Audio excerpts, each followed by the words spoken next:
Começamos com essa equação matemática. Antes de começarmos, vamos orar para a gente começar. Senhor, muito obrigado que temos um lugar para se reunir, conversar. Obrigado pela vida, obrigado pela saúde.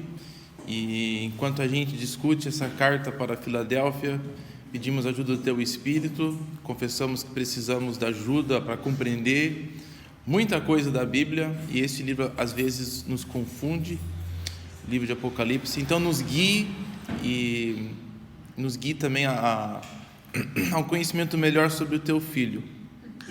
Amém. Então, quero começar com as duas coisas que nós temos começado essas últimas vezes, que é um pouco sobre o livro como um todo, a sequência dos capítulos, e só para reforçar e ajudar um pouco, né? Agora, o e-mail com as perguntas que eu mandei essa semana, eu vou tentar fazer no final, porque é fácil de eu perder o tempo. Se a gente começar o tema, eu me perco falando e a gente conversando sobre a cidade nova e tal, e aí eu prefiro colocar mais no final. Então a gente vai começar mais direto no texto hoje. Isso aqui é o gráfico dos capítulos, e só para relembrar, reforçar alguns conceitos. E também você pode tirar uma dúvida sempre, né, nesses momentos que a gente faz isso. Essa divisão aqui é o quê? É os capítulos. Então, o que eu tenho tentado demonstrar é que os capítulos são distintos nas suas visões sobre Jesus. Então, no capítulo 1, nós temos uma visão de Jesus, que ele é a pessoa que anda entre as lâmpadas, ele está vestido de certa forma, ele tem olhos de fogo, ele tem um certo visual com o cabelo dele branco, ele tem certa autoridade naquele capítulo, e esta é a imagem dele que percorre pelos primeiros 3 capítulos, durante as cartas. Cada carta tem um pouco dessa visão dele, né? Então ele é tipo a mesma pessoa nesses capítulos.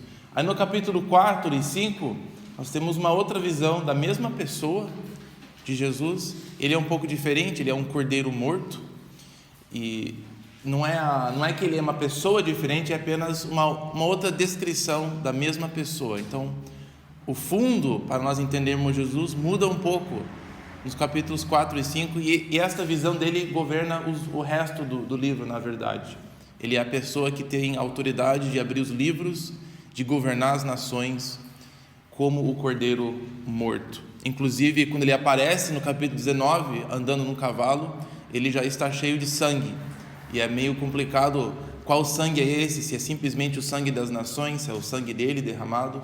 Então, essa noção de uma coisa meio sangrenta já começa nos capítulos 4 e 5 e percorre todos os capítulos. Agora, o que eu espero que a gente está cada vez mais enxergando é que o que a gente vê nessa parte aqui das cartas sobre a igreja, elas têm algumas correspondências nas coisas que a gente vê nas outras partes do livro. Por exemplo, a gente vê muito essa palavra vencedor, né? Em cada carta tem aquela declaração: aquele que vence, aquele que conquista, talvez seja a palavra melhor, os conquistadores,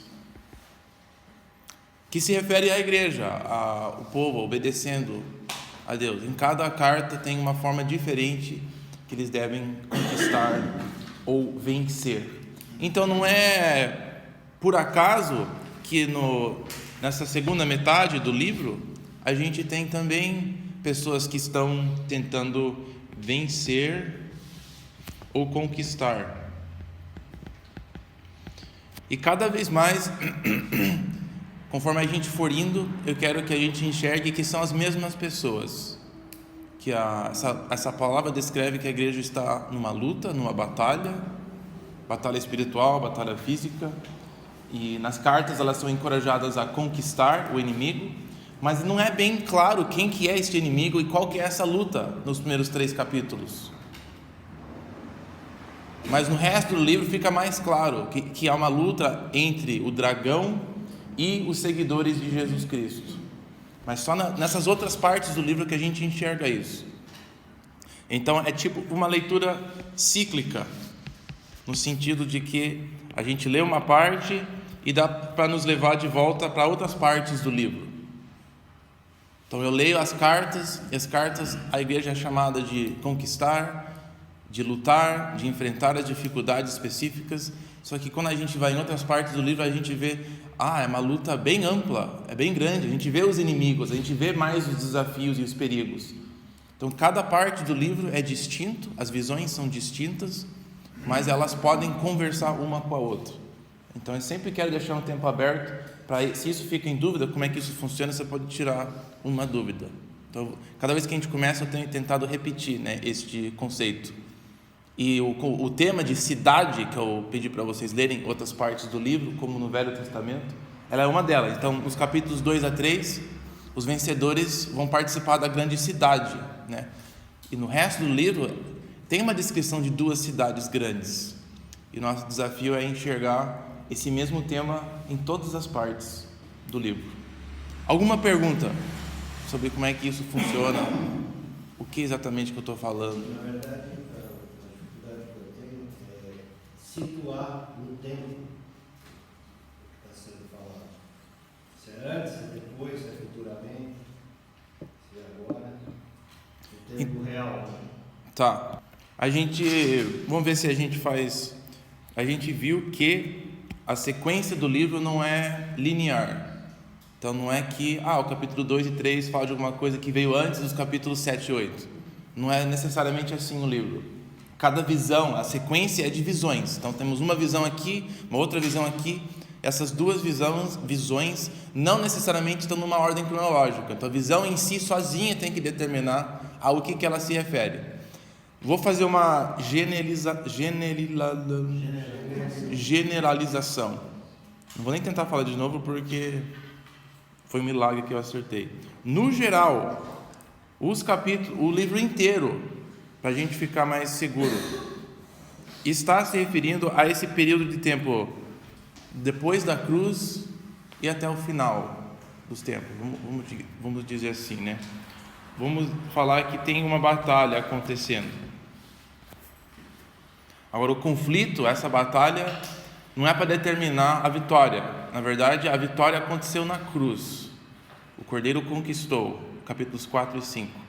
A batalha simplesmente, ela existe porque a vitória já foi feita, eliminando o resto um pouquinho. Ele já tem toda a autoridade. Então, os capítulos se referem a esse tempo geral, daqui da cruz até o final do tempo. Agora, aonde que ela está nessa linha de tempo, às vezes as visões são um pouco diferentes. Ela não está referindo a um período cronológico. Essa que fica a dificuldade. Como eu mencionei aquela vez, o capítulo 12, ele descreve algo que aconteceu no início daquela época. O nascimento de Jesus, a sua chegada e a perseguição logo depois. Enquanto o capítulo seguinte, de 13 vou falar até 16, ele descreve esse período por todo, começando com a ganância da besta, falso profeta, e até o seu final. Outro exemplo mais específico que talvez que eu possa pensar aqui, ao 4 e 5 também, também se referem. Essa caneta está tendo um pouco de dificuldade. Também se refere à cruz, quando Jesus conquistou, o Cordeiro é digno, ele subiu e tomou posse daquele livro. Então talvez a nossa confusão fica ali, e é normal estar confuso nesse sentido. Ao que esses capítulos estão se referindo? Mas o princípio geral é que elas se referem a esse período de tempo, da ressurreição de Jesus até a sua volta para conquistar finalmente as coisas. Mas você acha que cronologicamente depois da morte e ressurreição até os últimos dias?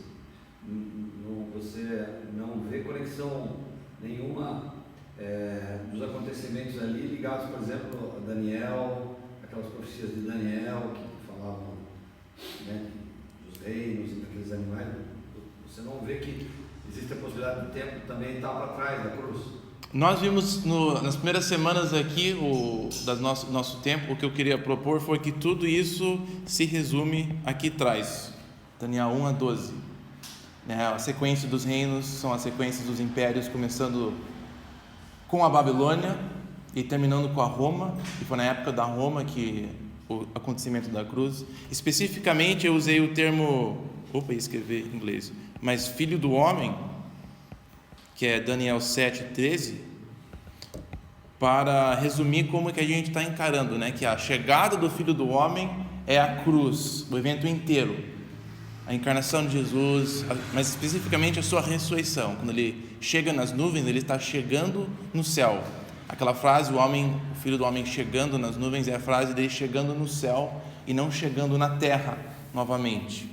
Então aquele evento acontece na cruz e dá o início a esse período de tempo, onde a nova era começa, a era do reino do filho de Davi, um reino muito inesperado, de um cordeiro morto, Então a batalha é entre o estabelecimento desse novo reino e os seguidores do outro, o dragão, digamos, que o Apocalipse descreve na visão de 4 a 22.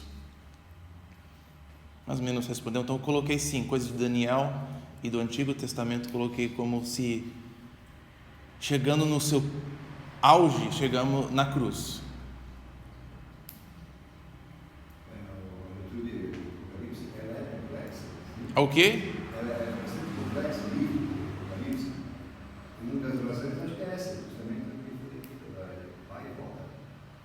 Então a gente vai lendo e também. O que a gente tem visto é que ele não é um livro linear, então não é o primeiro capítulo, aí tem o segundo, tem o terceiro, ele é mais semelhante a uma coleção de fotos que são agrupados por temas, não necessariamente sequência, Então a gente tem nós temos 3 setes no livro, 7 trombetas, 7 selos, 7 trombetas e 7 taças. Elas não... Sim, eu estou falando na sequência aqui das coisas que acontecem, E a tendência nossa de achar que ela está indo assim, Que a segunda sete vem depois da primeira, que a terceira vem depois da terceira, mas o que nós vamos ler é que elas são cada uma distinta, e no livro elas seguem uma outra, mas elas estão descrevendo a mesma coisa, de 3 ângulos diferentes. Se a gente for seguir lá ao pé da letra, a gente vê que é impossível que depois dos primeiros 7 selos que existe mais ninguém na Terra. As coisas terminam, se for literalmente, ter uma sequência. Mas em termos de a 7 descrevendo a mesma coisa, só que de ângulos diferentes, aí ela fornece perspectivas diferentes sobre quais a gente pode enxergar os eventos da história, começando na ressurreição e terminando com a volta de Jesus. Uma das evidências disso são as cartas. As coisas que a gente vê nas cartas, nos primeiros 3 capítulos, elas se manifestam no final de Apocalipse, no meio de Apocalipse, nessa outra visão dele. Então, hoje ilustra bem isso, a questão da cidade, da promessa feita para a igreja de Filadélfia. É uma promessa que já está dentro da visão do Apocalipse, capítulo 21 e 22. Como é que essas partes se encaixam vai ser o que nós vamos abordar no final. Então, eu vou prosseguir. Aqui estão as 7 igrejas, só para a gente lembrar um pouco. Nós estamos em qual hoje? Filadélfia, estamos chegando na final, estamos na sexta igreja aqui. Mencionei semana passada que nós temos uma evidência de uma estrutura aqui. A segunda e a penúltima igreja são as 2 igrejas que não tem nada ruim que Deus fala para elas, é o que nós vamos ver hoje. Nos indica que há sim uma lógica nas 7 cartas, a qual nós observaremos depois da 7ª, melhor. Palavras-chave de cada carta aqui, de cada igreja, vamos ver se a gente lembra. Qual uma palavra que para você te relembra da mensagem para a igreja de Éfeso? Ou um símbolo? Sim, amor, ou um símbolozinho que representou as obras da igreja, Obras feitas com amor, pelo amor, baseado em amor, a paixão que eles tinham no início, o que eles estavam fazendo em termos de evangelismo. Eles começaram quentes, fervendo, aí parece que deu uma diminuída. A carta não fala por quê, simplesmente eles abandonaram. E a solução era simples, então voltem a fazer. Então, Jesus parece que não era um problema super, super sério, mas sério o suficiente a ser mencionado, né? Mas a solução indica que eles simplesmente precisavam a se relembrar do que eles faziam antes. Esmirna. Sim. Nós temos a palavra 10, que nos lembra que ele falou: vocês vão sofrer por um tempo determinado. 10, não creio que seja literal para eles contarem: agora chegou o 10º dia, agora nós vamos morrer. Ele fala: vocês vão sofrer por um ponto, só que não vai ser para sempre, vai ser um tempo limitado, que é Jesus que está concedendo essa tribulação a eles, está deixando isso acontecer, quero dizer. Então eles vão sofrer por um tempo, aí Jesus fala: e vocês vão morrer. É engraçado que nós vamos ver que as duas igrejas que enfrentam as dificuldades maiores são as duas que estavam melhores em termos da sua vida com Deus, que receberam um desafio mais forte, né, de todas. Pérgamo. Oi? É o trono de Satanás. E tem uma palavra que resume a dificuldade. Isso aqui foi a bênção, né? Você está no trono de Satanás, mas vocês ainda são fiéis a mim. Mas qual que era o problema dessa igreja? Uma palavra que resume. Balaão. A tentação de abrir mão de certos valores para ser aceitado economicamente, socialmente, também o medo da ameaça da própria vida. Mas Balaão levou os israelitas ao sincretismo, que era de adorar outras coisas junto com Deus. Não era de abandonar a Deus, mas era de adicionar coisas na sua vida. E vimos isso na próxima, na Tiatira da Jezabel, né? Sim. Palavras-chave aqui: sexo e comida. Isso sendo termos para descrever o sincretismo na sua forma mais clara, mais explícita, através, sim, de adoração, prostituição para os deuses ocultos e tal, dos romanos, mas a ideia era de eles participarem na vida do Império Romano para poder ser aceito pela sociedade, e a pressão que isso causava. Você acha que essa questão da Pérgamo, na idolatria, você acha que está relacionada com a época do Constantino? Olha, a gente vê na história da igreja, o Constantino é 3º e 4º século, e a gente vê a igreja assim, quando ela tomou posse do poder político, ela também ficou bêbada com esse poder, e perseguiu judeus, perseguiu, né, fisicamente pessoas que iam contra eles, queriam estabelecer a lei de Cristo por força. Então ela adotou os mesmos métodos, infelizmente, dos romanos, que foram impostos sobre eles, né? Um povo que foi perseguido, quando tomou poder, acabou abusando também do poder. Então a gente vê isso acontecendo na história da igreja. Pode estar relacionado com essa igreja. É que isso aqui foi bem antes, né? Isso aqui é o 1º século. Então a igreja de Tiatira e de Pérgamo eram igrejas na Ásia que era um número bem pequeno de pessoas, né, de cristãos. Estão enfrentando um império romano enorme. Porque na verdade está falando para a igreja mesmo. Falando para a igreja. Para a igreja, ok. É verdade. Mas eles estavam com a tentação de abrir mão dos valores cristãos que eram muito fortes, que é reconhecer Jesus como o único rei.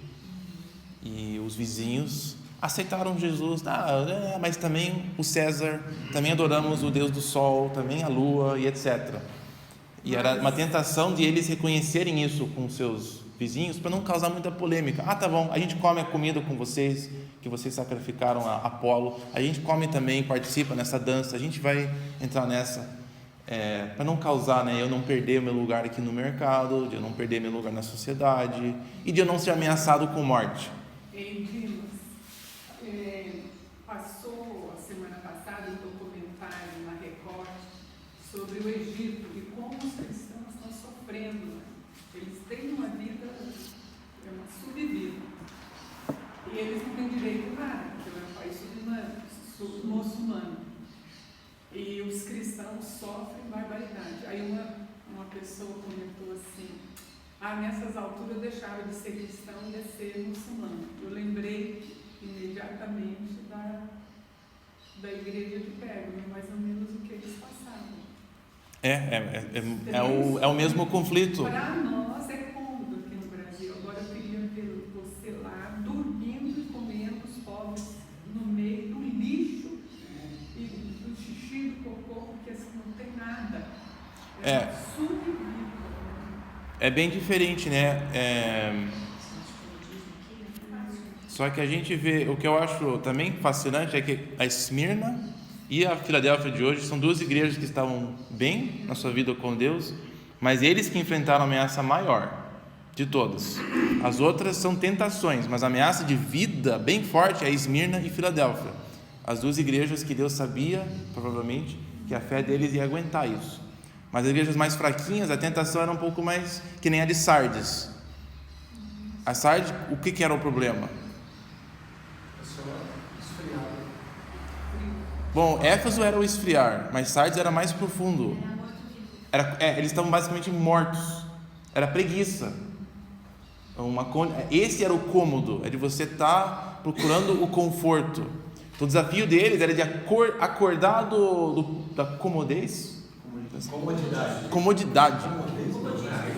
Fala a verdade, essa palavra é difícil. Fala a verdade.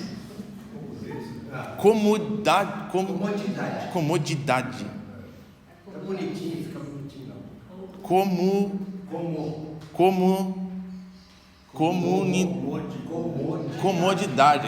Que é muito parecido com comunidade. Comodidade. Fala comodismo, que acho que é mais fácil. O comodismo. Então, o grande desafio de Sardes era o comodismo.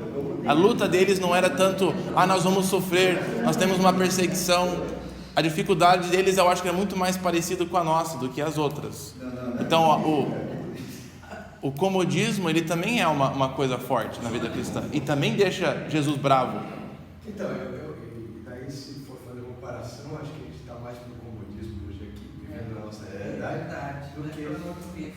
Então a gente vê, nossa, que triste que eles... Sim, é triste que eles estão sofrendo, mas você vê que as palavras de Jesus para as pessoas que vão enfrentar a morte não é fogem, nossa, que pena de vocês, desculpa ter feito isso com vocês. A palavra de Jesus aqui é permanecem firmes até a morte, porque eu tenho as chaves dos dois e é por isso que você está aqui. Então para eles eu acho que fica muito mais claro o propósito deles, enquanto a igreja de comodismo ela fica, não sei o que eu vou fazer, não sei no que eu participo, é aquela meio bagunça, né? Então as duas são coisas difíceis de enfrentar.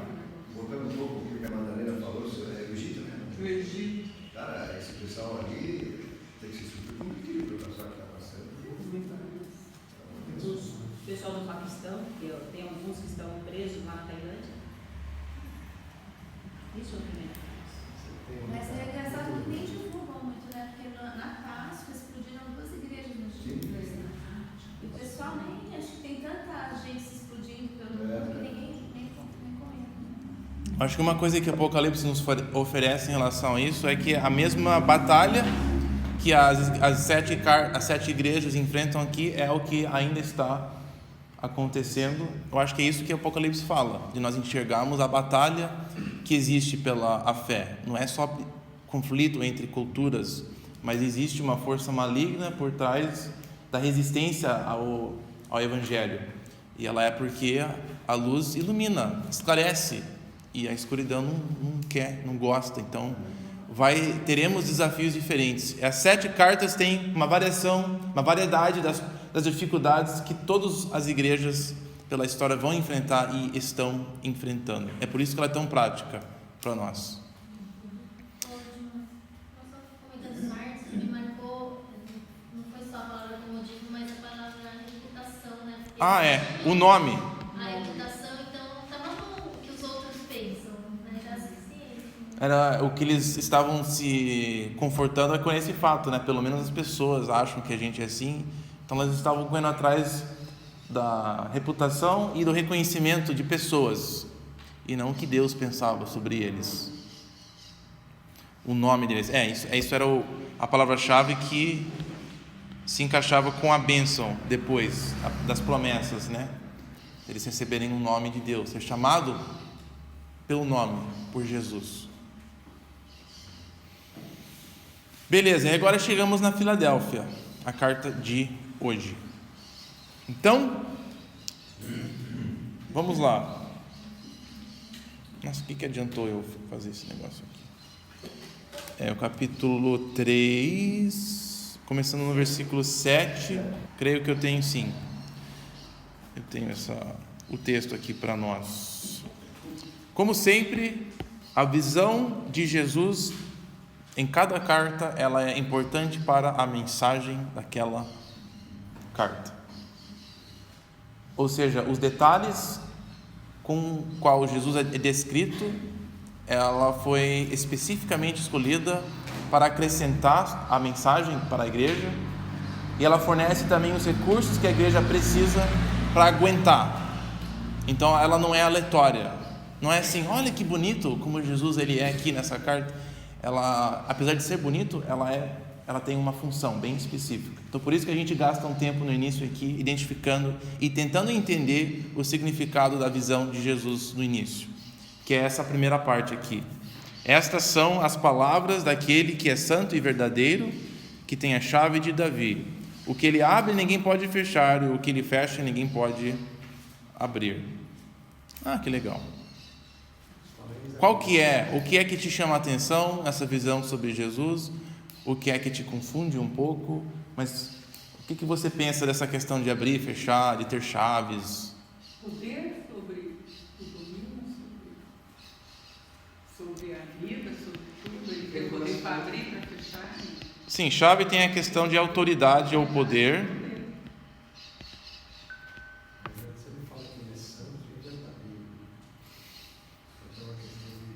Sim, por que isso aqui, você acha que isso está aqui? Por que aqui, para essa igreja, ele é descrito como santo e verdadeiro?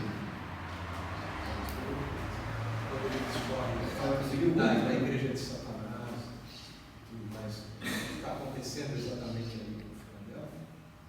Então ele coloca porque a palavra de santidade tem essa ideia de único, separado mesmo. E do único que é verdadeiro, porque ela fala sobre a mentira. Você vê o versículo 9, que se dizem e não são.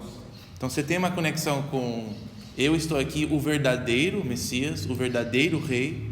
Ela bate com esse tema das pessoas falsas na carta. Então, em contraste com os falsos que dizem ser alguma coisa e não são, Jesus realmente é o que ele é e está falando com realmente são o povo de Deus.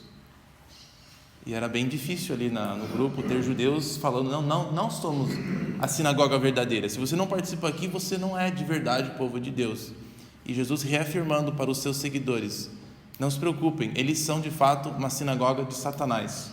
Eu sou o verdadeiro Messias e vocês, os meus seguidores, são o verdadeiro povo de Deus. Então sim, tem uma conexão com a carta. E a Madá fala sobre a chave tendo poder e autoridade. Por que ele fala chave de Davi? O que é essa chave? O que ele quer dizer com isso? Chave de Davi, esse termo. Existe uma chave que pertencia a Davi? Eles tinham chaves naquela época? Eu acho que a palavra-chave é familiarizada. Mas Não teria os chaves. Sim, existia chaves, existia cajados? Cadeados. Cajados é outra coisa, né? Cajado é pau. Também existia cajados. Mas seria o segredo? Oi? O segredo? O segredo de Davi? Eu acho que chave. Eu acho que não, Araújo, mas Não é o símbolo. Acho que chave é aquele termo símbolos que eles atribuem a Davi. Acho que acredito que chave de Davi, porque em Isaías 22. Vamos deixar o Gustavo falar, Serginho, por favor. Chave de Davi, eu acho que tem a ver com que Jesus veio da descendência de Davi, né? Jesus foi a chave para a gente ter acesso a Deus. Então você está falando de acesso. Ter acesso a Deus, não sei se tem. A gente fica meio perdido, né? Quando ele começa a falar em termos assim. É fácil. Tem um trecho aqui que eu acho que esclarece. Serginho, você quer falar? Vou falar. Isaías 22. Isaías 22. Você tem uma referência na sua Bíblia? É isso? Então, nós temos uma outra vez na Bíblia que esse termo é empregado e que ela esclarece pra gente o que é isso aqui, né? Se era uma chave com o nome Davi, se era uma chave que dava acesso, o que é, o que significa. É um termo político. Isaías 22. Não sei se vocês estão abrindo lá. Isaías 22. O contexto eu posso te falar aqui qual que é. Mas eu só vou ler o versículo 22. Deus falando assim: porém sobre os ombros dele, uma pessoa, né? A chave do reino de Davi.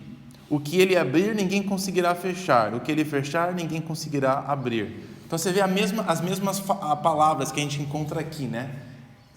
Claramente uma referência a esse trecho. É o único outro lugar que temos coisas desse tipo. Eu não sei se essa chave pode ser ligada à ideia que tem na igreja seguinte, que é esse que estou à porta e bato, né? Se ele tem a chave, ele poderia abrir, mas ele está batendo só, né? É interessante que os símbolos são bem parecidos, né, desse negócio. E a gente vai, conforme a gente vê as visões, elas têm que ser distintas, e aí saber o quanto que elas se relacionam com a outra, a gente vai ter que usar vários outros fatores para ver se ela combina, né? Agora aqui, o que eu acho que é importante é que a chave do reino de Davi, aqui é simplesmente a chave de Davi. Eu acho que é simplesmente encurtado essa frase.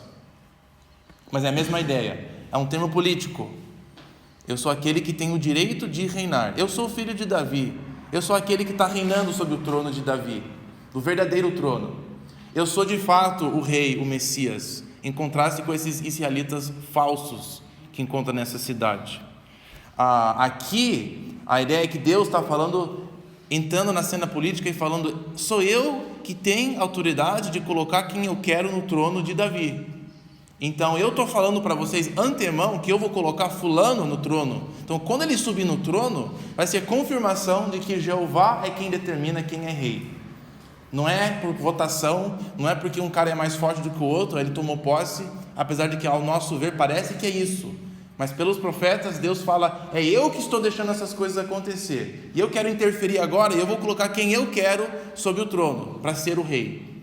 E ninguém tem autoridade de mexer com isso. Por isso que ele fala: o que ele abrir, ninguém conseguirá fechar. O que ele fechar, ninguém conseguirá abrir. A ideia é que ele está concedendo autoridade político a este rei a reinar. Tipo assim, ele falou, está falado.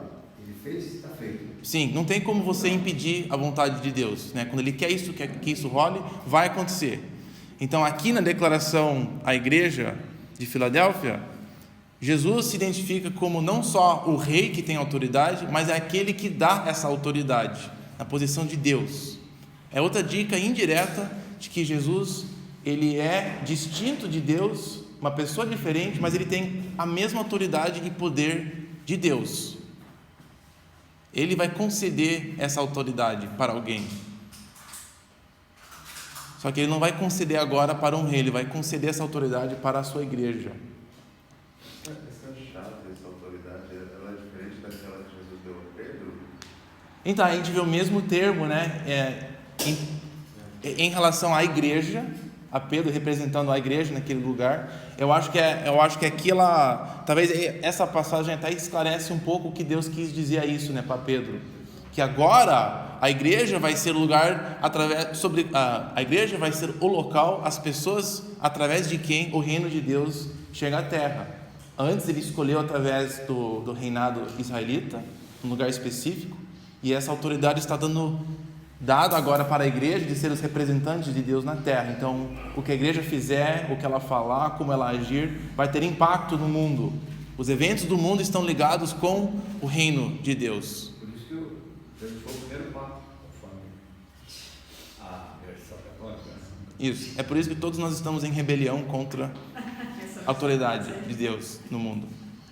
Brincadeira, para quem está ouvindo aqui. Dimas, aí eu vi assim, Davi com a chave política, Pedro representando com a chave espiritual e Deus ali com as duas, o político e o espiritual. Eu, né? Pensei. Ah, legal. Sim, nós temos a totalidade das duas aqui, né? E isso ela faz parte aqui dessa igreja que enfrentava oposição, pelo que a gente está lendo, dos judeus que talvez estavam ensinando, não, vocês não de fato são os seguidores de Deus, os judeus aqui da sinagoga são, vocês estão expulsos e de fora da sinagoga. E Jesus reafirmando, não, eu sou filho de Davi, eu sou rei, eu tenho autoridade e de fato eu estou concedendo a vocês, os meus seguidores, a serem essa autoridade na terra. Então não sejam enganados por essas mentiras dos judeus, que se dizem ser judeus, mas de fato não são. Então acho que essa é a lógica aqui dessa visão inicial. Então partimos para versículos 8 e 9, e eu não tenho feito isso muito, mas o versículo 8 tem um desafio aqui, talvez não seja fácil de perceber, mas se você colocar algumas traduções em português juntas, ela tem várias versões estranhas. Então o que eu fiz? Eu coloquei em algo aqui para as 3 versões desse versículo, e não é muito grande coisa, não tem um mistério aqui escondido que eu vou revelar, mas é uma coisa relevante para a mensagem da carta, né? Por isso que eu vou gastar um tempo. A parte de baixo aqui eu quero que você ignore por enquanto, tá? Fique só nessas 3 aqui de cima, a NVI, a Nova Linguagem de Hoje, e essa aqui é a Almeida 21. Se você tiver uma Almeida diferente, talvez ela pareça diferente. O que eu quero que a gente faça agora, olhando aqui em cima, se você pode distinguir qual que é a diferença nessas 3 traduções. Vamos começar com a diferença entre a NVI e a linguagem de hoje, tá? Quais são as diferenças que você percebe na tradução do versículo 8? Eu estou falando de coisas pequenas, detalhes pequenos. Eu sei que tem pouca força, não aparece lá, né? No NVI. Ali embaixo. Aparece aqui, ó. Mas você percebeu que o lugar onde ela está foi trocada. Você viu que a linguagem de hoje colocou ela aqui, enquanto a NVI ela está aqui embaixo. O que foi trocado? Foi essa frase, eis que coloquei diante de vocês uma porta aberta. Ela foi trocada. Na linguagem de hoje ela está no final da frase. Você percebeu que ela está aqui, ela segue, ó, eu conheço as obras, e aqui ela está aqui embaixo, né? Essa era a diferença grande. Inverteram a ordem das frases. Mas ali a ordem dos fatores não altera tudo, acho que é essa. Oi? A ordem dos fatores não altera tudo. Não altere? Não altera. Não altera. Por quê? Não, porque eu acho que ele só colocou antes e depois, eu não lembro só essa. Eu não vejo uma diferenciação entre as duas. A pergunta seria, qual que é o significado de Jesus falar, eu abri uma porta diante de vocês? Uma oportunidade. Desculpa, você vai falar? E depois vocês têm pouca força. Você vê que Isso vem antes, vem depois, para mim então é grande. Sim, tem. Ele se refere à porta. Exatamente. E eles não estão conseguindo. Exatamente. O que a porta representa? Ele é poderoso. Sim. Então o local da frase ela é importante. Faz mais sentido. O que o Almeida faz que é diferente dos outros dois? Desculpa se isso é bastante para a gente ficar pensando. Eu estou entre parênteses, tipo um comentário. Você viu que o Almeida, ele falou, eu vou manter a frase no lugar, mas eu vou colocar esse parênteses. Então, mas esse é o Almeida 21. Sim. Aqui o revisto. Sim, ele é bom, fala mal. E ele fala, ele não tem parênteses. Mas é a mesma coisa. Tá bom. Tem mais alguma coisa no Almeida que é diferente? Tem mais uma coisa importante também no Almeida.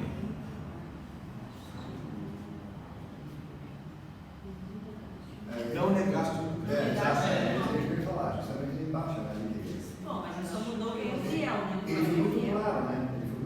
essa parte. Eu estou dando tudo isso aí para você, porque não negasse a minha palavra. Não, mas o NVI também tem isso. Tem lá, negou que não tem. A questão é se a pouca força se refere às obras, eles não têm força de fazer. Então, a chave é o que é essa pouca força, por que eles têm pouca força, o que a porta tem a ver com a pouca força, se tem alguma coisa a ver. Olha aqui na NVI tem, vou colocar outra cor aqui para ficar mais bonito. A NVI tem essa palavra mais aqui. Eu sei que você tem pouca força, mas mesmo assim vocês guardaram. Agora, a Almeida, ela tem aqui, eu conheço tuas obras, tem uma porta lá aberta, eu sei que vocês têm pouca força, e entretanto guardaste a minha palavra. Então, mesmo tendo, então ela É a mesma coisa. é semelhante. E a pergunta fica, mas o que é essa porta? O que a porta tem a ver com o fato de eles terem pouca força? A porta, ela reconhece, é por isso que eles têm pouca força, ou será que a porta é outra coisa? A razão que a linguagem de hoje optou a colocar a porta aqui embaixo é que ela está falando assim: vocês tiveram pouca força, fizeram muito com pouco, então eu vou abrir uma porta. Enquanto as outras duas colocam a porta antes, falando assim: eu coloquei uma porta, e é por isso que com pouca força vocês conseguiram fazer tal coisa. Agora, a frase aqui embaixo que eu coloquei, eu simplesmente traduzi o trecho, que eu acho que fica um pouquinho mais claro. E uma coisa para você observar é que não sei por que não traduziram, mas tem um pois aqui, que para mim ela revela o que está acontecendo aqui. Eu conheço vocês, e eu coloquei uma porta, ela não é aleatória, ela não deve estar em parênteses, ela não é um pensamento que surgiu assim, preciso falar isso aqui rapidinho. Ela tem tudo a ver. Eu conheço, e é por isso que eu fui e abri, coloquei uma porta, te dei uma oportunidade, eu sustentei, eu fiz alguma coisa. Pois, ela é a razão. Eu abri essa porta, é por isso que você tem pouca força, mas com pouca força você guardou a minha palavra. Mas será que a ideia de porta aberta aí é destancada ou realmente escancarada? Porque eu estou pensando na porta embaixo, não sei se tem relação, né? Eu acho melhor a gente não pensar na próxima carta, pensando que ela que vai, aí ela explica essa. Eu acho que essa carta sozinha, ela vai falar o seguinte: essa questão da porta aberta, como todas as outras cartas, tem a ver com evangelismo e falar Jesus. Oi? Igreja, a próxima igreja. Então. Desculpa. Como todas as outras igrejas, as cartas têm a ver com você evangelizar e falar da palavra de Jesus e não ter medo disso, né? Então acho que essa questão da porta, ela é um outro símbolo para falar da mesma coisa. Jesus falando, a oportunidade que você está tendo de falar o evangelho, foi eu que te dei essa oportunidade, eu abri essa porta. Então as outras partes na Bíblia, quando a gente fala a expressão porta, eu coloquei na referência ali as outras partes no Novo Testamento, onde o símbolo de porta aberta é a oportunidade de falar do evangelho. Então porta aberta, ela tem essa conotação. Então eu tive uma oportunidade, o pessoal era receptivo, me aceitaram, me deixaram falar. Eu estava num lugar onde as pessoas estavam abertas a ouvir isso aqui. Jesus falando, a razão que você conseguiu fazer tudo aquilo, mesmo sendo pequenininhos, mesmo ninguém tem uma reputação muito grande, ninguém tem um oratório enorme e incrível, ninguém sendo famoso, poderoso, e mesmo assim vocês conseguiram um impacto tão grande. Jesus está falando, eu abri essa porta, e ninguém tem o direito de fechar ela quando eu abro. Então é um reconhecimento, Jesus falando, é por isso que você guardou o meu nome e permaneceu fiel. Eu sou a pessoa que é a sua força e que te deu essa oportunidade. Eu acho que é isso que ele está afirmando nessa carta para a igreja. Eu lembrei muito de missões, sabe? Que às vezes a gente quer chegar no lugar e fazer a nossa força. E nós queremos abrir as portas, né? E aí ele deixa bem claro que ele que abre a porta. E a condição, com esse pois aí que você traduziu, né? Tem a ver com guardar a palavra mesmo, né? Então não faz muita diferença se você é um super missionário, mas guarda a palavra e tal, e daí ele vai lá e abre a porta. Mas isso também isenta a gente da nossa responsabilidade, porque não. a pouca força que a gente tem, foi ele que deu. Mas ele quer que a gente use essa força e não seja preguiçoso que nem a igreja anterior. Sim. Então, comodista. Eu acho que até dá muita esperança pra gente, dá muita assim, porque muitas vezes, não sei se acontece com vocês, eu sinto isso, nossa Senhora, eu não tenho capacidade, eu não consigo, tal. Mas tipo, aí a gente lembra que é só Jesus, a gente só tem que ser instrumento, né, do jeito que a gente é, com a nossa fraqueza e tudo mais, né? É que essa igreja, ela foi a qual fez isso, né? É por isso que não tem nada de errado com ela. Ela... Guardar a palavra não é se acomodar, porque guardar a palavra não é uma coisa só pessoal, né? Inclusive, a palavra manda a gente evangelizar, Agora, a gente vai ver no próximo versículo, o que ele quer dizer com guardar a palavra é um pouco diferente do que a gente tem a primeira impressão. Voltar no versículo 9, William. Rapidinho, eu fiquei meio preso ao versículo anterior. O versículo 7? Sim, o 7 porque para mim o 7 pareceu ser o contexto do 8. Já que ele diz que ele é alguém que tem a chave do reino, tem portas que ninguém pode fechar. E aí, a mim me pareceu que essa porta era mais a porta do reino, né, que ele falava no versículo anterior. Não sei se tem alguma relação com isso. Então o William está falando que ele achou que essa frase já estava definindo o sentido dessa figura, né? Como a gente viu Isaías 22, a ideia da frase, não estamos falando de uma porta, literal, né? Nós estamos falando de Deus falar, o que eu faço aqui, ninguém tem autoridade de mexer. Eu acho que essa é a ideia dessa figura de expressão, aqui pertinho da chave do negócio. E com certeza, quando a gente vê aqui de novo uma porta aberta que ninguém pode fechar, eu acho sim, nós podemos enxergar que eu queria fazer a conexão, mas enfim, uma conexão forte ali é assim, Deus concedeu a eles a entrada no reino de Deus, eles não se preocuparem, está garantida a sua entrada, a sua participação no reino. Só que eu acho que também essa questão de porta aberta que ninguém pode fechar, ela também tem vários exemplos. Se você seguir o rodapé 30 aqui, mais para baixo, onde porta aberta, ela não tem a ver com questões políticas, mas de oportunidade de compartilhar. Eu acho que essa frase, como ela é enxertada dentro, eu conheço as suas obras, e a gente sabe que as obras das igrejas são o evangelismo, o que você faz, como você representa o testemunho sobre Jesus. Eu acho que ele colocou essa frase dentro desse pensamento, né? Conheço as suas obras, sei que você tem pouca força. Ele colocou essa frase no meio por causa disso. Ele queria falar que eu te dei as suas oportunidades, eu sou a força que vocês precisam, né? O fato de vocês terem essas oportunidades foi eu que concedi a vocês. Então eu acho que a metáfora ela tem um pouco dessa flexibilidade de ser uma coisa ali naquele versículo, e aí pelo uso dela na segunda, eu acho que tem o suficiente na Bíblia para dizer que aqui ela é um pouco diferente.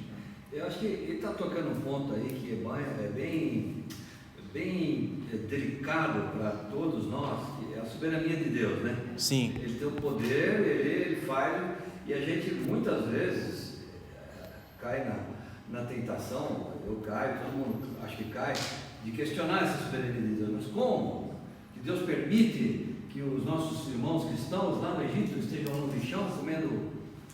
E como que ele permite que uma criança inocente seja? E como que ele é soberano?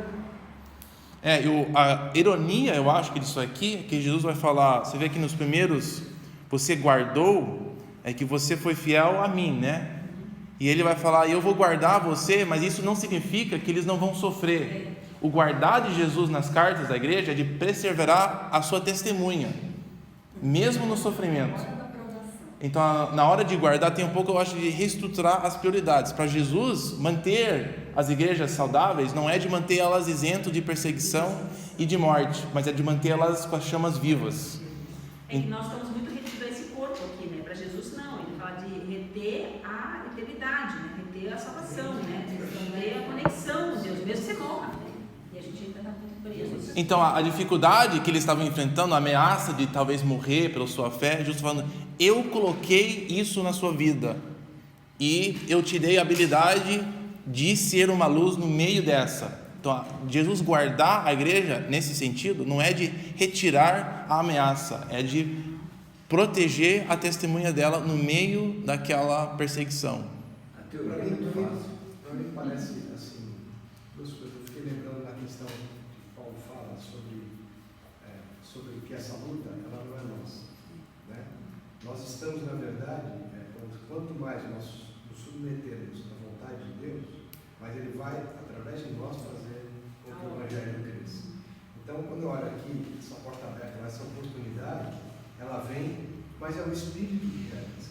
Não somos nós não temos força. Por menor que seja até a nossa força, é Deus quem vai fazer isso. E me dá muito a ideia da submissão, independente de qualquer coisa, mas da nossa submissão. Quanto eu me submeto a Deus para que Ele faça a vontade dele na minha vida, e com isso o Evangelho possa alcançar outras pessoas. Acho que fica quando traz para a gente, fica talvez um pouco mais fácil da gente entender, porque senão a gente fica andando muito longe do que a igreja pode fazer. Porque eu sou a igreja. A igreja sou eu, né? Então, se eu guardo a palavra, como está falando aí, a igreja sou eu, somos nós. Eu tenho que pensar em mim, né? Eu estou sendo fiel. Mas é muito fácil, muito bonito o que ele está fazendo aqui. Agora, na prática. Sim, mas esse é o desafio. Esse é o desafio. Zé, você está aí esperando pacientemente. Mas se for pensar na porta, que ela abre a oportunidade de que eu fale, Jesus se apresenta como uma porta, eu sou a porta, entendeu? Então, mesmo que a gente não tenha força, nós temos a porta como referência, que é essa porta. Se eu não passar por essa porta, eu não tenho a vida eterna. Então, Jesus é a porta, eu sou a porta. João 10, 9, certo? Então, você fica se concentrando em outras coisas, pensando na porta aberta, a porta fechada, e na verdade a porta é Jesus. Então, eu tenho que concentrar na porta, e não se ela está aberta ou está fechada. Eu tenho que chegar nessa porta. Ela é o meu acesso. Entendeu? Eu acho que o João 10, 9, que se referiu, sim, Jesus ele é a entrada para o pasto, né? No contexto de 10:9, nós temos que deixar as visões distintas. Então, em 10:9, Jesus é um bom pastor, ele que está dando às ovelhas a entrada na pastagem. Então, a porta, naquele contexto, eu acho que ela é outra dessa imagem. Apesar de ser a mesma palavra, porta, a porta em João 10, ela vai ser uma coisa um pouco diferente do que a gente encontra aqui. Inclusive, eu acho que a gente mencionou que tem dois sentidos diferentes aqui de portas. Uma como oportunidades e outra como Deus falando, eu sou quem manda aqui. Então, o que eu abro, ninguém mais fecha. Então, a gente tem que distinguir as visões. Mas elas têm alguma coisa a falar. No final, sim, né? Jesus é quem convence as pessoas da verdade, não é nós. Mas mesmo pensando como se é uma porta de oportunidade, Jesus é a porta de oportunidade. Ali nessa visão geral que eu estou falando aqui. Não adianta eu ir para o funcionário falar, se eu não tenho a referência dessa porta. Eu vou falar do quê? Um negócio aleatório, quando na verdade tem tudo já declarado aqui. O que a gente são as oportunidades, só que a oportunidade deles não era uma amizade apenas que levou a uma conversa. Aqui as oportunidades são momentos de perseguição, são dificuldades que eles enfrentam, que Deus concede a eles força para permanecer. Então ele fala assim: você guardou a minha palavra, né? E aqui a primeira coisa que vem à cabeça é: você me obedeceu. Mas se você pular aqui embaixo, versículo 10, visto que você guardou a minha palavra de exortação, a perseverança, é uma coisa meio confusa. Seria melhor, a tradução seria assim: você guardou a palavra da minha perseverança. No Almeida 21 ele fala: você deu atenção à minha exortação à perseverança. Quer dizer, Jesus exortou que eles perseverassem e aplicaram. Você vê que as traduções estão confusas em onde colocar a minha palavra, minha perseverança. Eles não sabem muito bem. No texto grego ela está no final, ela é a última palavra, que ela, para mim, sempre indica que ela tem a ver com a palavra no final, que é perseverança. Porque do jeito que está nas nossas traduções, dá a impressão que o que Jesus fez nas outras igrejas, de dar uma exortação, já foi feito aqui e eles atenderam, né? Mas isso me chamou a atenção. Pode ser, mas essa tradução aqui, a palavra da minha perseverança, eu acho que ela é um pouquinho mais precisa, ela se refere a outra coisa. Você, Então, tem uma exortação prévia? a gente não sabe, pode ser que sim, mas eu não acho que é isso que ele está falando. Eu acho que ele está falando aqui, você guardou a minha palavra sobre a minha perseverança, que é o que Jesus enfrentou, a vida dele, a minha testemunha. Então eu acho que ele está falando, vocês permanecerem fiel ao Evangelho. Vocês não abriram mão da verdade do Evangelho. Vocês não mudaram o Evangelho por causa da pressão social. Vocês enfrentaram a declaração do César e falaram que Jesus é de fato o rei.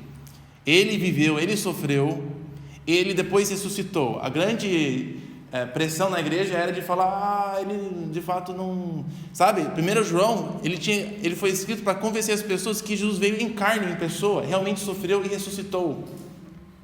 Uma das tentações que eles tinham é de modificar a mensagem do Evangelho, que é uma coisa meio absurda. Até hoje em dia, você falar para uma pessoa sobre Jesus morrendo, ressuscitando, mandando um espírito viver dentro da gente, é um pouquinho estranho no contexto moderno. E também era naquela época, você fala de coisas assim.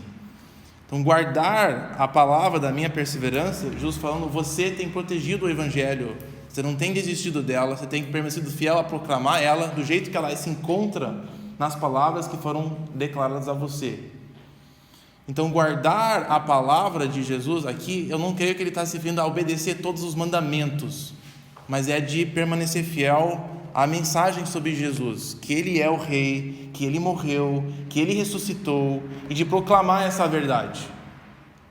Então, acho que é uma diferença ali, quando ele fala, você guardou a minha palavra e não negou, é isso, você tem testemunhado a verdade. Mesmo com medo, mesmo com um pouco de vergonha, você tem permanecido fiel às verdades. E por isso...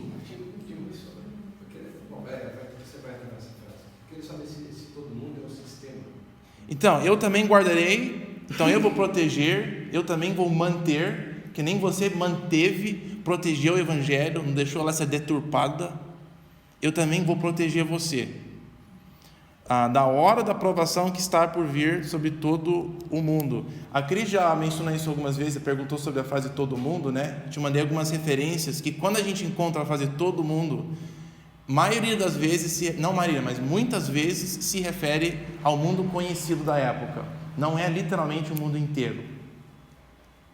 Então ele está falando para a igreja específica, você, o seu contexto, o seu mundo ali, está vindo um momento bem difícil, e porque você tem sido fiel à minha palavra, eu também vou proteger você dessa provação que está vindo sobre vocês. Mas não é um mundo assim global, nós estamos falando do mundo deles. Essa mesma frase, ela traduz o Império Romano em outros contextos da Bíblia, especificamente Atos. Se não me engano, o meu rodapé ali, que está aqui, ela tem as referências dessa palavra. Para pôr à prova todos... Oi? Estar por vir sobre todo mundo, estar por vir, alguma coisa que está para acontecer. Só que depois de Cristo, tudo já acontecia. Acho que a aprovação está contínua, então, eu não sei onde é que encaixa esse estar por vir. E então, isso aqui, como eu falei, ele não se refere ao mundo todo, é possivelmente até menos do que o Império Romano, mas digamos que ele é o Império Romano, digamos que ele está falando ao 1º século. Há uma hora de provação. Esse porvir era ali no contexto da época, então. Sim, creio que sim. É outra dica de que o livro de Apocalipse, ele tem a ver com aquele primeiro grupo, né? Agora, essa hora da provação, ela vem para provar os que habitam na terra. É outra dica do que é essa provação, porque essa frase ocorre poucas vezes em Apocalipse. Lembra que eu falei que as cartas são grupos distintos da próxima visão, de 4 a 22? E nós vamos ter coisas nas cartas que vão ser explicadas mais nas outras partes. Esse termo habitantes da terra é uma das coisas que é explicado no resto do livro. Quem são os habitantes da terra? Os habitantes da terra? Os terrestres. Isso aqui é um termo. Os habitantes da terra não são simplesmente aqueles que habitam. Eles são, quer ver? Dessa vez a gente pode usar o 34. Tem às vezes que esse termo é usado. 34, então Apocalipse 13. Você mandou pra gente esse? Eu mandei essa semana. Posso mandar de novo. Não dá com essa sequência. Oi? Só tem os numerizinhos, tá? 28, 29. Eu não fiz todas elas porque a gente acaba não tendo tempo. Se for fazer cada rodapé, você pode ler em casa e aí trazer a sua pergunta. Então, uma descrição dos habitantes da terra em Apocalipse não é todos os habitantes. Ele descreve apenas os que seguem a besta e os que são inimigos do povo de Deus. Então, um exemplo disso é o versículo 8. Todos os habitantes da terra adorarão a besta, a saber, todos aqueles que não tiveram seus nomes escritos na livro da vida do Cordeiro que foi morto. Então, quem são os habitantes da terra? Aqueles que não têm os seus nomes escritos, aqueles que seguem a besta. E os outros exemplos seguem mais ou menos a mesma coisa. Então, ele falando na carta para Filadélfia, é outra dica de que as pessoas nas cartas, nos primeiros 3 capítulos, são os mesmos das visões de capítulo 4 a 22. Quem está lutando é a igreja. Contra quem? A besta e os seus seguidores. Esse versículo que você cita agora, ele mexe com aquela cronologia que o Senhor escolheu da cruz até os últimos dias, porque o Cordeiro foi morto desde a criação do mundo. Então, para a nossa cabeça que é linear cronologicamente, é complicado entender que esse Cordeiro aí morreu desde a criação do mundo. Quando Deus falou assim, eu vou criar o mundo, já está nos meus planos aí que Jesus vai morrer. Mas essa frase que você falou é o chave, já está nos meus planos. Porque essa frase, a gente tratou isso de uma vez aqui, essa frase ela não quer dizer que literalmente Jesus morreu antes de ter morrido. A frase quer dizer, é uma prática usada, literária, de usar o verbo no passado para Deus falar, isso vai acontecer com absoluta certeza. Então, todas as profecias que a gente tem no Antigo Testamento, se a gente for traduzir literalmente do hebraico, elas estão todas no passado. Tipo Deus falando, eu já fiz isso aqui. É para garantir que isso aqui vai acontecer. Tem certos eventos que Deus garante com absoluta certeza, eu vou fazer isso. Só que em vez de ele falar, eu vou fazer isso, ele fala, eu já fiz isso. Tá? A Faraó vai invadir vocês, mas eu vou julgar ele e expulsar ele. Então, em vez de ele falar, eu vou expulsar, ele fala, eu já expulsei ele daqui. Quando eles entraram na terra prometida, Deus falou para Josué, eu já derrotei todos os seus inimigos. O que ele quer dizer? Que quando vocês forem enfrentar seus inimigos, a sua vitória já está garantida por mim. Tenha certeza. Eu vou derrotar eles. Mas é a linguagem de Deus, de garantir alguma coisa. Então essa linguagem aqui sobre o Cordeiro é isso. Aquele que já foi nos planos de Deus sempre de matá-lo. Não foi uma consequência da rejeição do povo de Deus. Jesus não foi morto, isso aqui foi o plano B de Deus, matar o seu filho. Sempre foi no plano de Deus ter que sacrificar Jesus. Essa é o peso dessa frase ali. É o mesmo que diz lá em Efésios, que já nos escolheu antes da criação do mundo, né? Fala com relação a ele. É uma certeza absoluta. Deus nos escolheu nele antes da criação do mundo. Então, essa coisa dos habitantes, da aprovação, parece que é uma prova chegando sobre os habitantes, aqueles que são os inimigos da igreja. O que aconteceu no primeiro século que poderia se referir a esse tempo? Tem uma referência em Atos.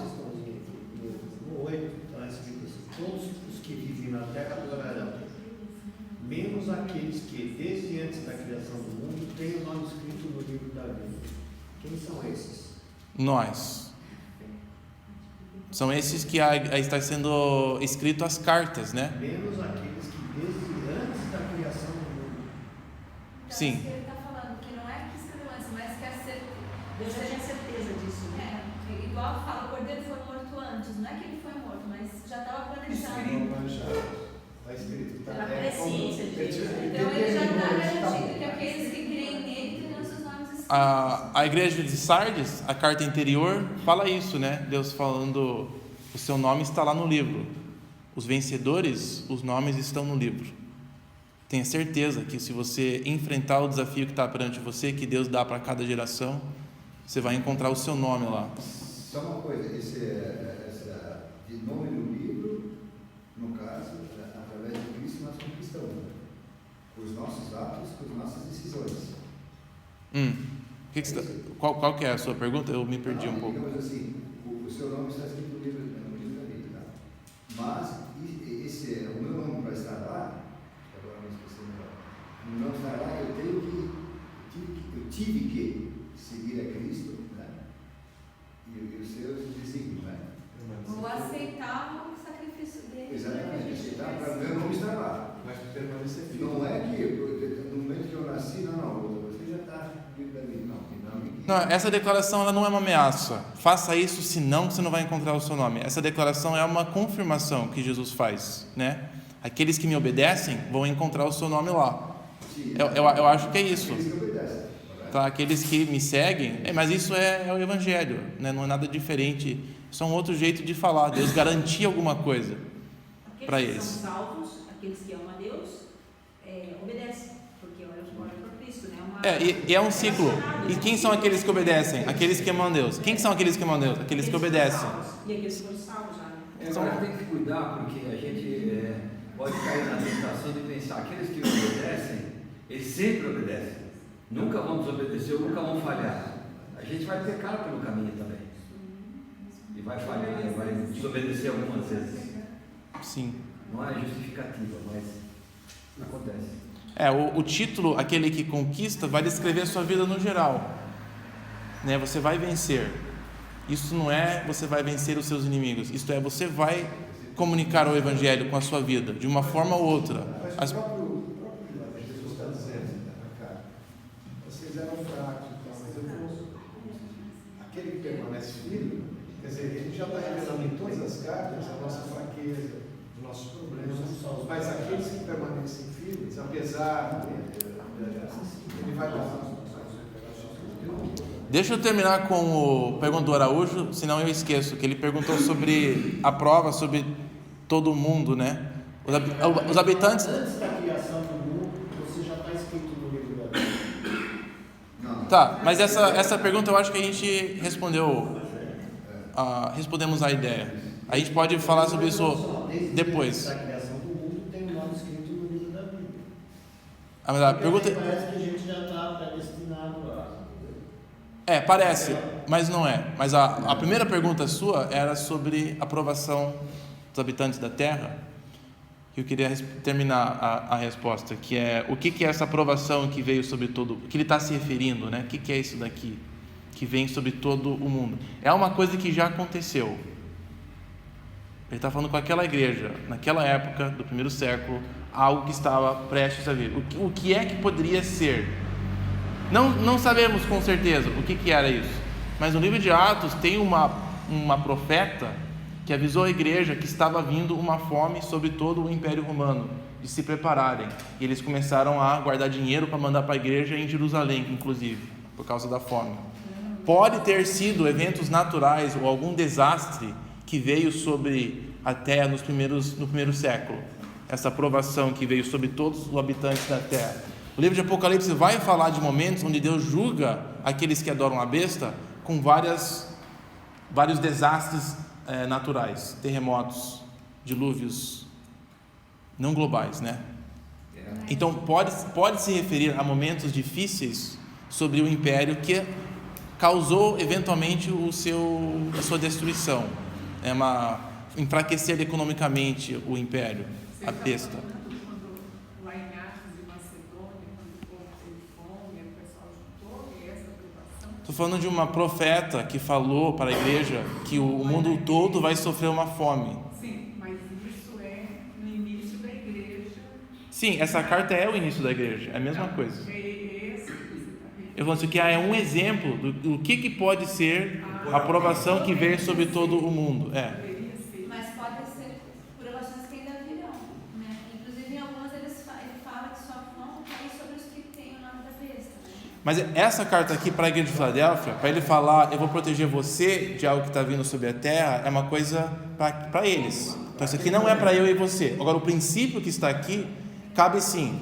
Ele fala, quando você guarda a minha palavra, eu guardo você. Como é que ele guarda? Ele tira você da tentação? Não. Esse guardar tem um outro lugar na Bíblia que a gente encontra ele, o rodapé ali é João 17:15. Nosso tempo, oficialmente, a gente encerra com este, aí a gente pode decidir se a gente quer continuar falando sobre as duas cidades. 17:15. Ele fala para a igreja de Filadélfia, no versículo aqui, versículo 10, que eu guardarei você da hora da aprovação. Qual que era a hora da aprovação? Era alguma coisa que aconteceu naquele século. E Jesus fez uma promessa para eles: eu vou proteger você dessa proteção. O que ele quer dizer com proteger não era eu vou te tirar do perigo físico daquilo, você não vai sofrer nada, não é bem isso que ele quer dizer. Guardar é proteger você da consequência daquele evento. Isso não necessariamente inclui morte, você pode morrer até, mas você vai permanecer fiel. É a proteção da vida espiritual da pessoa. Que nem sofrimento. Oi? O sofrimento não está descartado. Não, o sofrimento você vai sofrer. Quando ele fala eu vou proteger você, ele não está falando você não vai sofrer. Ele vai estar falando enquanto você sofre, você vai se manter. A palavra pode ser convicção. Porque é o seguinte: apesar de tudo, você permanece convicto daquilo que você quer. Vamos ler esse trecho primeiro, aí a gente, só rapidinho, eu acho que é uma coisa semelhante, mas versículo, é Jesus orando, vamos começar no 13, Jesus falando com Deus, 17:13, no Evangelho. Eu vou para ti, mas digo essas coisas enquanto ainda estou no mundo, para que eles tenham a plenitude da minha alegria. Eles os discípulos. Eu dei para eles a tua palavra e o mundo os odiou, pois eles não são do mundo, como eu também não sou. 15. Eu não rogo que os tires do mundo, mas que os protejas do maligno. Esse proteja é essa mesma palavra manter ou guardar. Ele fala assim: eu não peço, Deus, que você os remove do perigo físico, remova, ou deste mundo, inclusive eu quero que você os guarde do maligno. O que é guardar? Se não é retirar, o que é guardar? É dessa mentira, é do engano, é uma proteção espiritual. É o único outro lugar que a gente encontra essa mesma frase, e é o mesmo autor. O que ele quer dizer de proteger a pessoa da aprovação é o que isso pode gerar. Isso pode gerar dúvida, isso pode gerar que você desvie um pouco da fé. Fala, não, eu vou manter e guardar você. Minha promessa para com você não é que você não vai evitar nenhuma dificuldade, mas é que a provação, ela não vai produzir em você desespero. A provação vai produzir uma coisa melhor em você. E que você vai vencer, né? Segundo coisa que você vai perseverar. Mas esse daqui também não se refere só àquele povo lá. Sim, eu acho que é isso que a gente pode se apegar, essa promessa. Agora, a aprovação específica é uma coisa daquela época. Eles sofreram um tipo de coisa ali, mas o princípio que Jesus nos protege também. Porque uma das nossas provações aqui nesse momento, né? Sim, essa promessa que cabe a nós. Porque depois ele confirma, né? Minha oração não é apenas por eles, mas também por aqueles que crerão. Nós temos a promessa de Deus nos proteger do maligno, não proteger os nossos corpos de sofrer, não de perseguição, não de passar fome, não de não passar necessidade, mas de sim, à luz de tudo isso, nós podemos perseverar com pouca força. Então a promessa dessa igreja é que, não é que vai dar tudo certo, não, é que você vai perseverar. Eu vou proteger isso, porque eu vou abrir uma porta. Eu vou tornar possível que você permaneça. Aí ele termina que aquele que vence, né, no versículo 12, não de João, mas de Apocalipse, está já passando no nosso tempo, então eu não sei se a gente quer abrir essa porta dessa questão da Nova Jerusalém, o que ele quer dizer com fazer você de um pilar na minha cidade. Nós podemos encerrar por aqui. Não sei muito bem o que devemos fazer. Ou a gente continua. Conclui esse negócio aí. Vamos concluir? O pessoal tem compromisso, né? Quem tiver que vai embora. São 11h25. Se você precisa ir, sinta-se à vontade de ir, sem julgamento nenhum. Então não podemos ficar muito mais tempo. Mas vamos fazer isso aqui então. Então faz o objetivo. Fala você, mata o bicho aí. Nossa, não quero matar ninguém, mas. Não, é que vai ficar incompleto. por cima. Tá, eu te dei a lista de referências para lerem sobre o Antigo Testamento, né? Tá, detalhes aqui que são importantes. Ele fala: farei do vencedor uma coluna no santuário do meu Deus. Nós temos uma bagunça aqui de símbolos, e o que eu acho necessário para entender isso aqui é de ler todas as referências, porque aí você se sente, tá, esses aqui são todos símbolos. Essa foi a ideia das referências que eu passei para você. As referências de cidade na Bíblia, por grande parte, podem ser usadas para descrever o próprio povo. Então, quando no Antigo Testamento Deus quer falar da destruição de um império, Ele pode usar a destruição de uma cidade para representar a destruição do povo. Então, Babilônia, quando ela caiu, tem as referências a de Jeremias, em vez de falar sobre a destruição de cada cidade dentro do Império Romano, tem uma grande canção sobre a queda de uma cidade. Ela desce para o mar como uma pedra. Então a cidade representa a queda de um povo, a queda de um sistema político, a queda de um estilo de vida e etc. Então, na Bíblia, nos profetas, uma cidade representa um império, um povo. Semelhantemente, quando Deus vai abençoar um povo, Ele também usa a imagem de uma cidade bonita para falar: eu vou tomar conta de vocês, eu vou te trazer de volta num lugar seguro, vocês vão crescer as suas vinhas, vocês vão ser felizes. Então, em vez de falar todas as coisas que eles vão fazer de bem, Deus descreve uma cidade linda, com muros altos e seguros, com janelas bonitas, com pedras preciosas. Isso aqui é tudo no Antigo Testamento. São figuras simbólicas de falar de uma coisa boa, segura, novamente, uma vida plena, com comida, com proteção, alegria, e Deus morando novamente no meio do seu povo. Então, cidades são usadas nos profetas para descrever bênçãos e também julgamentos, tá? E elas representam muito mais do que uma cidade, representam um povo. Tudo bem até aí? As referências que eu passei no e-mail, elas mostram isso no Antigo Testamento. Deus julgando uma cidade, que é o julgamento do povo. Deus abençoando um povo, Ele descreve numa cidade restaurada. Então, no Apocalipse nós temos exatamente isso. Uma cidade representa um povo restaurado. Por isso que em Apocalipse ele fala uma cidade que desce que nem uma noiva. Quem que é a noiva? É o povo de Deus. Então, quem que é aquela cidade? É a descrição de um povo bonito, restaurado, feliz, seguro, com nomes de Deus sobre ela. Ela não é uma cidade específica.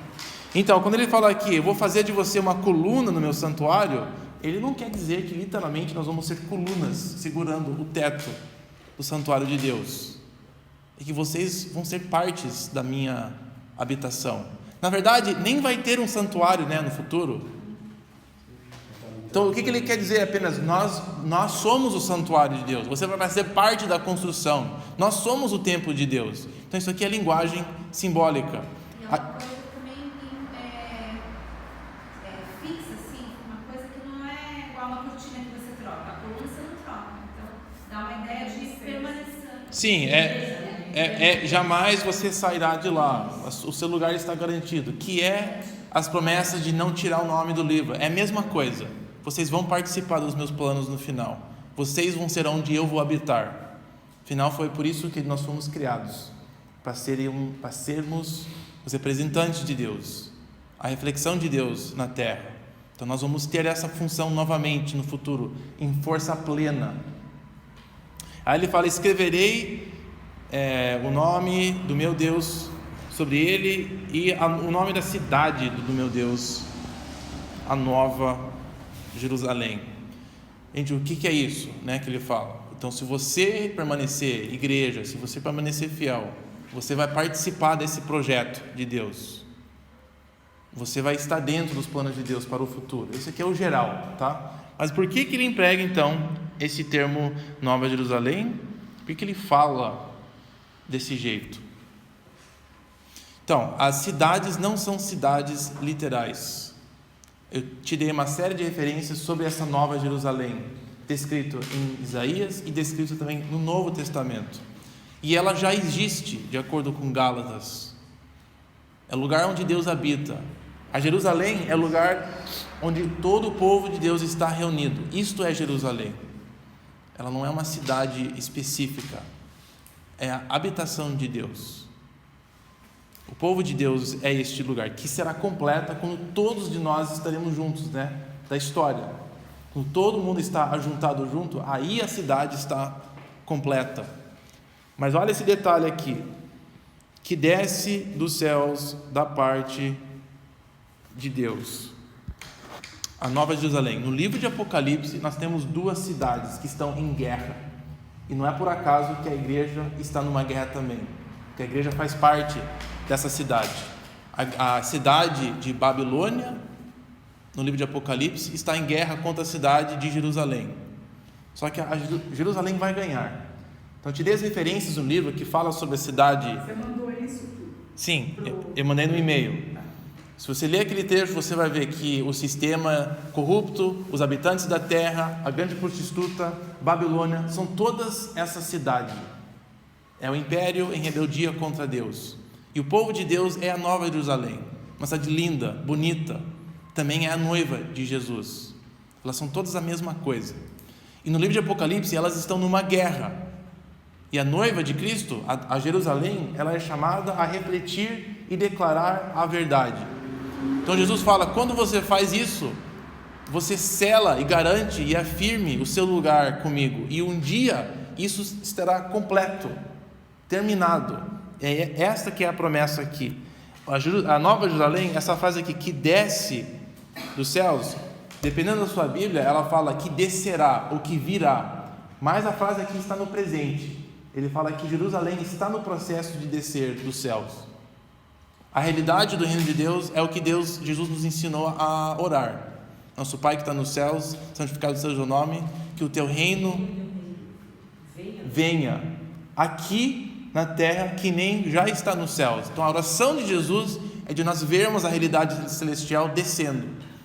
Então quando nós conquistamos, quando a igreja obedece, permanece fiel, ela está de fato participando da descida da Nova Jerusalém da terra. Ela vai conquistar, ela vai declarar a verdade, ela vai enfrentar a cidade de Babilônia e a Babilônia vai ser derrotada.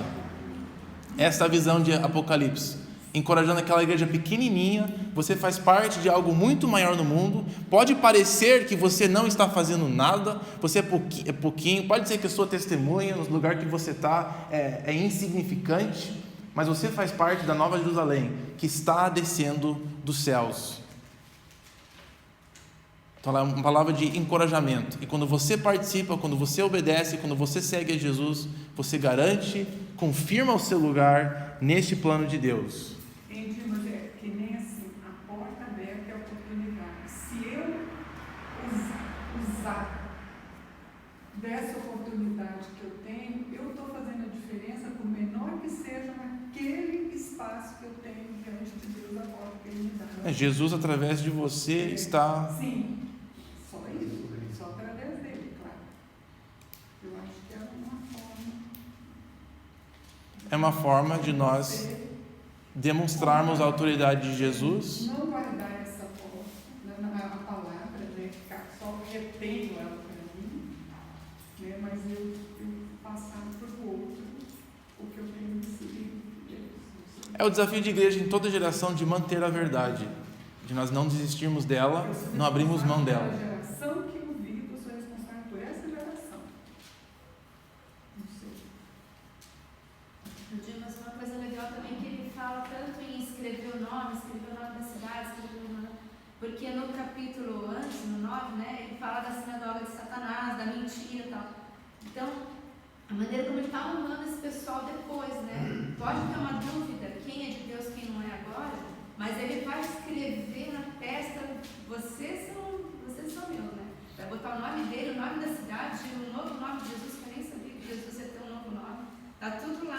Lembra que isso aqui são símbolos, né? Símbolos. Como todos os outros mas aqui. Ele está dizendo, vocês são meu povo, e aqueles caras estavam mentindo. A gente não vai chegar na eternidade, Jesus não é mais Jesus, agora ele é Marcos. Não é que ele vai ter um novo nome, especificamente. Mas, vou escrever aqui de novo os capítulos de Apocalipse, de 1 a 2 a 3, aí nós temos de 4 a 22, uma visão mais completa. Então, nas cartas aqui de 2 a 3, nós temos essas promessas. aqueles que ouvem, aqueles que vencem, as igrejas. E a promessa para a igreja aqui é que eles vão participar da Jerusalém. Qual que é essa Jerusalém? Nós encontramos ela nos capítulos 4 a 22. E o que é irônico no 4 a 22 é que a Jerusalém terrena, ela, na verdade, é a cidade inimiga da Jerusalém verdadeira, celestial.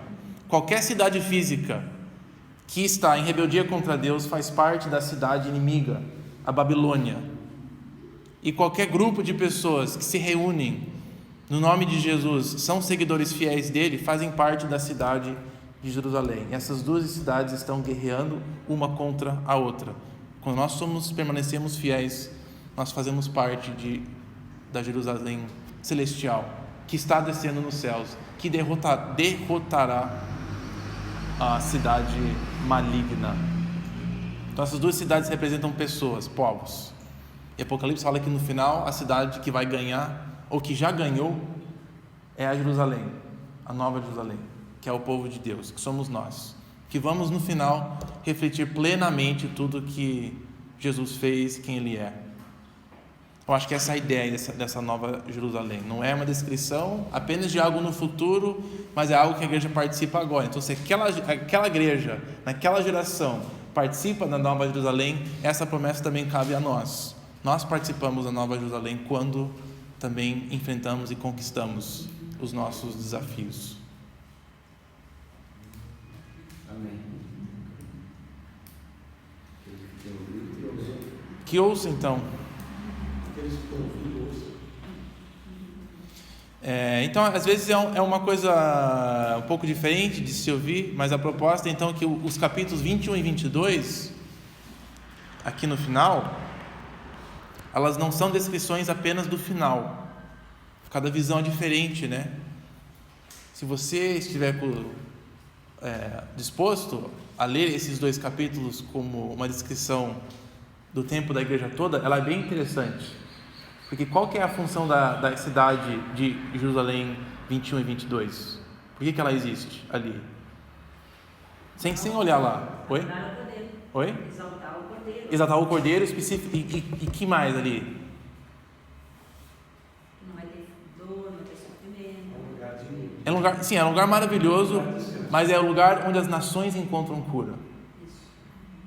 Então, se ela for apenas uma descrição do final, não tem nações, né, diferentes do que o povo de Deus. Só vai ter o povo de Deus sobrando no final.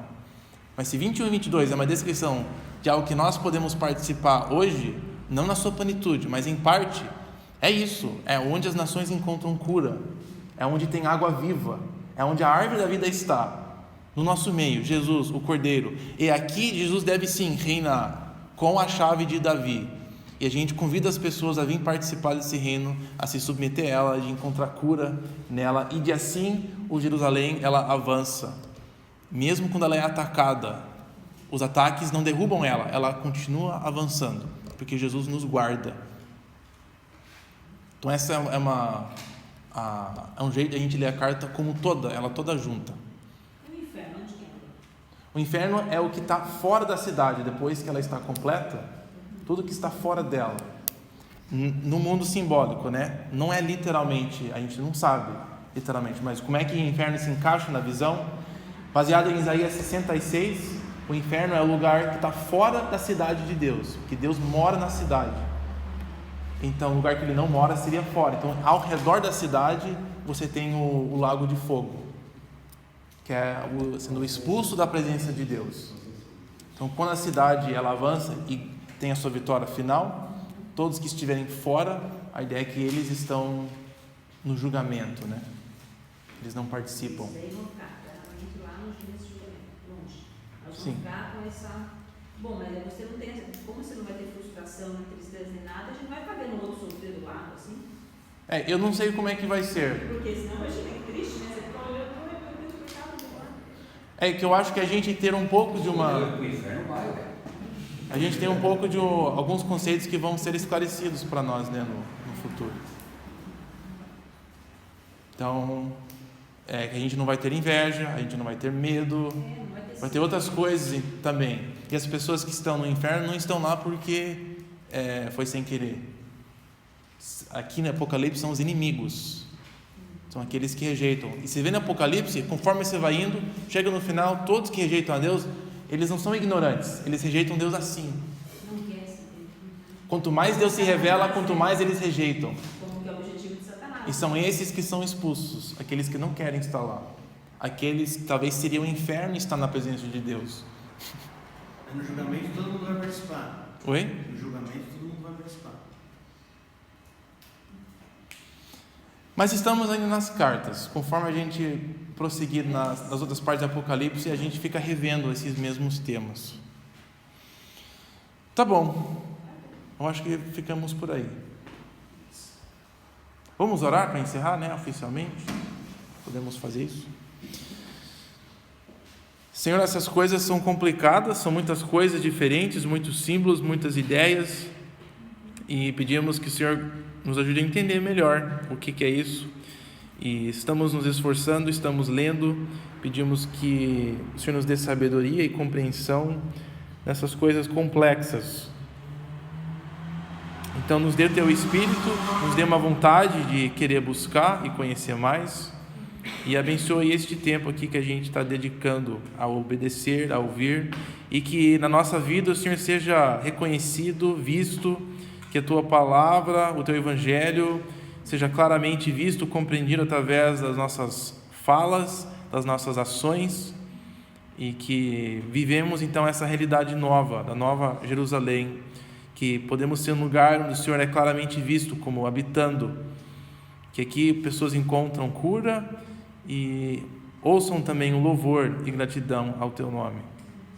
Em nome de Jesus. Amém. Amém.